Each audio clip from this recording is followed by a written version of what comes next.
সবাইকে স্বাগত আমার চ্যানেলে। তো আজ ইতিমধ্যেই পিএসসি তার ওয়েবসাইটে সমস্ত যে 4টা শিফটের এক্সাম নিয়েছিল সেই 4টা শিফটের এক্সামের কোশ্চিন আপলোড করে দিয়েছে। তো আমরা এখানে যে ফার্স্ট সেশনটা হয়েছিল, ফার্স্ট সেশন অর্থাৎ 16 তারিখের যে ফার্স্ট সেশন অর্থাৎ ফার্স্ট শিফট হয়েছিল, সেই ফার্স্ট শিফটের যত জিকে এসছে সেই জিকের আমরা এখানে একদম অ্যাকুরেট অ্যান্সার দেওয়ার চেষ্টা করব। 40টা জিকে তোমরা মিলিয়ে নাও যে 40টা জিকের মধ্যে কার কত আসছে। ঠিক আছে, আমরা শুধু এখানে জিকেটার উত্তরটা তোমাদেরকে বলছি, শুধুমাত্র জিকেটা নিয়ে আমরা এখানে আলোচনা করব, আর পরবর্তীতে আমরা অন্য সাবজেক্টও নিয়ে আসব। তো এখানে 36 নম্বর একটা জিকে রয়েছে যে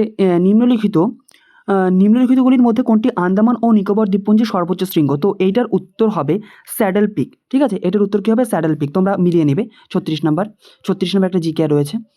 তারপরে 40 নম্বর একটা জিকে রয়েছে যে কে নালন্দা বিশ্ববিদ্যালয়ের প্রতিষ্ঠা করেছিলেন। নালন্দা বিশ্ববিদ্যালয়ের প্রতিষ্ঠা করেছিলেন 40-এর ডি প্রথম কুমারগুপ্ত। তারপরে 42 নম্বর একটা জিকে রয়েছে যেখানে বলছে মধ্যযুগীয় ভারতে কোন শাসক প্রথম বাজার দর নিয়ন্ত্রণ নীতি চালু করেছিল। তো বাজার দর নিয়ন্ত্রণ নীতি প্রথম চালু করেছিল 42 নম্বরের উত্তর হবে সি, আলাউদ্দিন খিলজি। এইবার 43 নম্বরে যে প্রশ্নটা ছিল সেখানে বিশ্বের 0.49 বর্গমিটার আয়তনে বিশ্বের ক্ষুদ্রতম দেশ কোনটি। তো বিশ্বের ক্ষুদ্রতম দেশ ভ্যাটিকান সিটি। ঠিক আছে, 43-এর অপশন বি, ভ্যাটিকান সিটি। তারপরে রয়েছে একটি যে নিম্নলিখিত রাজ্যগুলির মধ্যে কোন রাজ্যটির সীমানার সঙ্গে মায়ানমারের সংযুক্তি নেই। এটির উত্তর হবে আসাম। আসামের সঙ্গে মায়ানমার কোনো সীমানা শেয়ার করে না। ঠিক আছে, এবার 47 নম্বরে যে জিকেটা রয়েছে এখানে শুধুমাত্র আমরা জিকে প্রশ্নগুলোকেই টার্গেট করছি, জিকের একদম অ্যাকুরেট অ্যান্সার দেওয়ার চেষ্টা করছি, তোমরা প্রতিটা মিলিয়ে নাও। ঠিক আছে, 47 নম্বরে যেটা কোন রাজ্য প্রথমবার ত্রিস্তরীয় পঞ্চায়েত রাজ ব্যবস্থা গ্রহণ করে। তো এটার উত্তর 47-এর এ, রাজস্থান। তারপরের যে জিকেটা রয়েছে নিচের কোনটি বিয়ার মার্কেটকে সর্বোত্তম বর্ণনা করে। বিয়ার মার্কেট বলতে বোঝায় এখানে একটি বাজার যেখানে দাম কমেছে। ঠিক আছে, দাম যেখানে কমেছে, 48-এর বি। তারপরে রয়েছে 50 নাম্বার, এইটার উত্তর হবে মাসাকিও। ঠিক আছে, তো 50 নম্বরে যে উত্তরটা সেটা রেনেসাঁ শিল্পের প্রতিষ্ঠা কে করেছিলেন, সেটা হচ্ছে মাসাকিও। তারপরে আমরা জিকেটাই আমরা শুধু এখানে জিকেকেই টার্গেট করছি, জিকের এখানে অ্যাকুরেট অ্যান্সার দেওয়ার চেষ্টা করছি। যামিনী রায় একজন ছিলেন চিত্রকর, 53-র বি। তারপরে রয়েছে নিউম্যাথমেটিক্স। এটি হচ্ছে এটা স্টাডি করা হয় হচ্ছে যেখানে মুদ্রা নিয়ে, নিউম্যাথমেটিক্সে মুদ্রা নিয়ে, তাহলে 54-র সি। ঠিক আছে, আমরা এখানে আপাতত সেশন 1-এর অ্যান্সার কি দিচ্ছি, পরবর্তী ভিডিওতে আমরা অন্যান্য সেশনগুলো আপলোড করব। এবার দেখো গিগ ইকোনমি।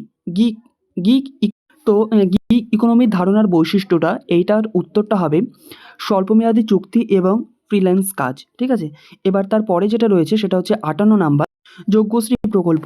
এই যজ্ঞশ্রী প্রকল্পটা আমাদের পশ্চিমবঙ্গ সরকার দ্বারা ঘোষিত হয়েছে। ঠিক আছে, তারপরের যেটা প্রশ্নটা সেটা হচ্ছে কোন প্রতিষ্ঠান ভারতে পশু সম্পদ টেলিমেডিসিনের জন্য নির্দেশিকা প্রকাশ করেছে। তো এটার উত্তর হবে জাতীয় দুগ্ধ উন্নয়ন বোর্ড। ঠিক আছে, তারপরের যেটা রয়েছে সেটা হচ্ছে নিম্নলিখিত ব্যক্তিদের মধ্যে কে 2024 সালে ভারতরত্ন পুরস্কার লাভ করেছিল। তাহলে 2024 সালে যে ভারতরত্ন পুরস্কার লাভ করেছিল সাইটের কর্পূরী ঠাকুর, বিহারের কর্পূরী ঠাকুর। তারপরে যেটা মোহিনীনাট্যম নাচটি কোন রাজ্যের নৃত্যশৈলী। এটি মোহিনীনাট্যম নাচটি কেরালার নৃত্যশৈলী। ঠিক আছে, তারপরে যেটা প্রশ্ন, নিচের কোন সংবিধান সংশোধনীর মাধ্যমে পঞ্চায়েত রাজ ব্যবস্থাকে সাংবিধানিক মর্যাদা দেওয়া হয়েছে। এটা 73তম সংবিধান সংশোধনীর মাধ্যমে। ঠিক আছে, তারপরে যেটা 64 নম্বরে যে জিকেটা রয়েছে সেটা সূর্যের আলো পৃথিবীতে আসতে সময় লাগে 8 মিনিট 20 সেকেন্ড। এখানে 8 মিনিট আছে, তো উত্তরটা 8 মিনিটই হবে। তারপরে এখানে রয়েছে সম্প্রতিকালে কোন ভারতীয় শাটলার বুন আন্তর্জাতিক প্রতিযোগিতার খেতাব অর্জন করেছে বা জিতেছে। এইটার উত্তর হবে তানভি শর্মা। তারপরে যেটা জিকেটা রয়েছে লোনার লেক, এটি রয়েছে মহারাষ্ট্রে। তারপরে যেটা রয়েছে তাহলে 69 নম্বরের প্রশ্ন, নিচের কোন খেলাটি এজরা কাপের সঙ্গে সম্পর্কিত। তাহলে এজরা কাপ এটা পোলো খেলার সঙ্গে সম্পর্কিত। তারপরে 2026 সালের আইসিসি মেন্স টি20 বিশ্বকাপ যুগ্ম আয়োজক হবে কোন দুটি দেশ। এটার উত্তর হবে 2026 সালে যেখানে আয়োজন করা হবে সেটা ভারত এবং শ্রীলঙ্কাতে, 71-এর বি। তারপরে রয়েছে এটা একটা জিকে, তারপরে রয়েছে আন সাগর আন সাগর হ্রদ কোন রাজ্যে রয়েছে? আন সাগর হ্রদ, এটার উত্তর হবে আনা সাগর লেক, এটি রাজস্থানে রয়েছে। 73-এর অপশন বি। তারপরে রয়েছে অরোগ্রাফিক বৃষ্টিপাত শব্দটি যার সাথে যুক্ত, অরোগ্রাফিক বৃষ্টিপাত শব্দটি যার সাথে যুক্ত সেটি হলো, তো এইটার হবে অরোগ্রাফিক বৃষ্টিপাত, এটা পাহাড়ের কারণে, ঠিক আছে, 74-এর সি। তারপরে যেটা রয়েছে ভারতের পণ্য ও পরিষেবা কর, ভারতের পণ্য ও পরিষেবা কর পরিষদের নেতৃত্বে রয়েছেন কে? নেতৃত্বে রয়েছেন, তাহলে এইটার উত্তর যেটা সেটা আনসাগর হ্রদ কোন রাজ্যে রয়েছে? এটা তো রাজস্থান হয়ে গেল। তারপরে অরোগ্রাফিক বৃষ্টিপাতের কারণ কি? অরোগ্রাফিক বৃষ্টিপাতের কারণ পাহাড়ের কারণে সৃষ্ট হয়েছে। তারপরে ভারতের মানে জিএসটি হেডেড বাই, এটা হচ্ছে ভারতের অর্থমন্ত্রী দ্বারা। 75-এর। 76-এর যেটা রয়েছে সেটার উত্তর হচ্ছে 11টি 76-এর। এবার 79-এর এটা পেসো হবে, আর্জেন্টিনার মুদ্রার নাম পেসো। ভিতরকণিকা জাতীয় উদ্যান, এটা এটা কোথায়? ভিতরকণিকা জাতীয় উদ্যান, এটা উড়িষ্যাতে রয়েছে। আমার দেওয়া কোনো উত্তর আবারও বলছি, যদি ভুল বলে মনে হয় অবশ্যই কমেন্টের মাধ্যমে জানিয়ে দেবে। লাইভ ডিভাইন, এটি অরবিন্দ ঘোষ। তারপরে যেটা রয়েছে 84 নাম্বার প্রশ্ন, নিম্নলিখিত ব্যক্তিদের মধ্যে কে বাদ্যযন্ত্র সারেঙ্গির সাথে যুক্ত? বাদ্যযন্ত্র সারেঙ্গির সাথে কে যুক্ত?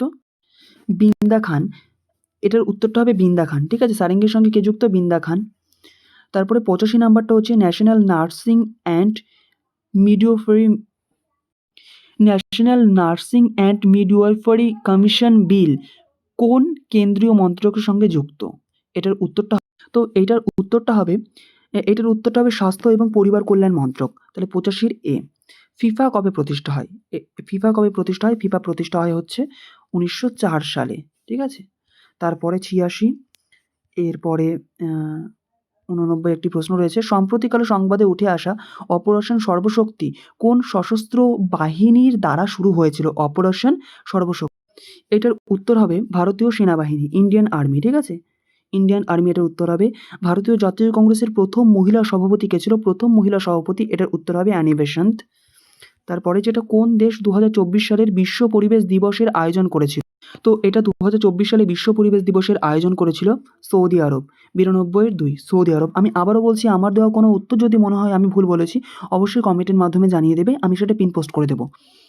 তারপরে যেটা, উদ্ভিদের জন্য অত্যাবশ্যকীয় পুষ্টি উপাদান কোনটি? উদ্ভিদের জন্য অত্যাবশ্যকীয় পুষ্টি উপাদান, তো এইটার উত্তর হবে উদ্ভিদের অত্যাবশ্যকীয় পুষ্টি উপাদান, সেটা হচ্ছে আমাদের নাইট্রোজেন, ঠিক আছে। 95 নাইট্রোজেন। তারপরে হচ্ছে নাইজেরিয়ার রাজধানী কি? নাইজেরিয়ার রাজধানী, এটির উত্তর হবে হচ্ছে আবুজা। তারপরে যেটা প্রশ্নটা সেটা হচ্ছে, তো এইটার উত্তর হবে অপশন সি কার্যকরণ, ঠিক আছে।